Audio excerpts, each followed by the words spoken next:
The whole. I loved sharing a with my brother. But one day my parents said that my brother was going to move out of our room. He was going to have a room of his own. We wouldn't share the model cars he had made and the model trains and the model planes, the model cars he had made. They all went off to the room next door, his room.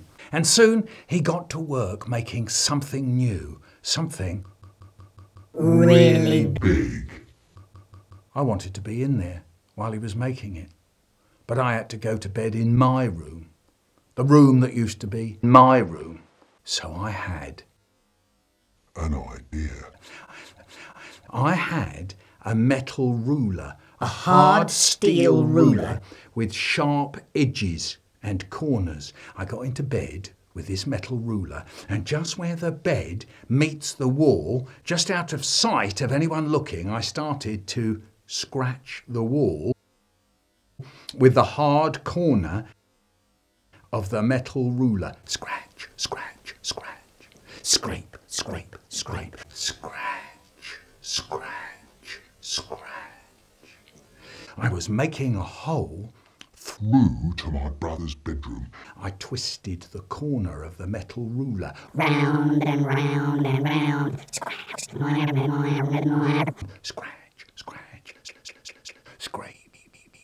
And after ages of scratching and scraping, all I'd made was a little tiny dent in the wall. The next night, and the next.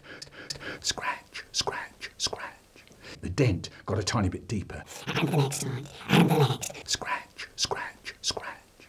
After a few nights, I reached a bit of wood. Should I try to scrape through the wood or around it? I decided to go over the top. But this would make the hole wider. And maybe someone would see it, but I didn't care. I had to go on. I had to make the hole. I had to get through to my brother's room. Scratch, scratch, scratch. Scrape, scrape, scrape. It was now a little cave in the wall. A secret tunnel. I wet my fingers in my drink and then dabbed the dry plaster with my fingers. The plaster went dark. The secret tunnel was wet. What if I could shrink myself down and crawl through it? Be an explorer, bravely climbing through the dangerous cave. Will I get through, or will I be trapped in here forever? Just then, my dad popped his head round the door. Good night, Mick, he said all cheerily. I hadn't heard him coming. In the bed. So I sat up in the bed and quickly twisted round to cover up the hole in the wall. He mustn't see the hole. But he saw me do this sort of sitting up, twisty round thing in the bed. No, he's seen me. Instead of going back downstairs, he opened the door and walked into the room. Still cheery, he says, What's that you're doing? What are you covering up there? Nothing. Now, come on, Mick, look at you. I can see from the... The way you're sitting, you're covering up something. No, nothing. Still cheery, he says, oh, nothing. Come away from the wall, let me have a look. What could I do? I had to let him see, so I leaned forward, and he saw it straight away. The hole in the wall. Oh no, it's the moment when the cheery stuff stops. It's the moment when the cheery stuff stops. He stood there, staring at the hole in the wall.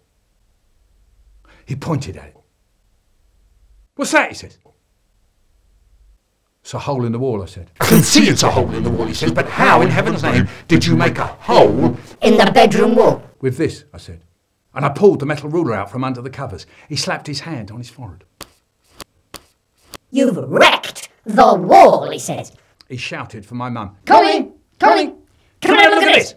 And of course, my brother comes running along behind her. All three of them stood by my bed, staring at the hole. Look what he's done, says my dad. Look at it. Look what he's done.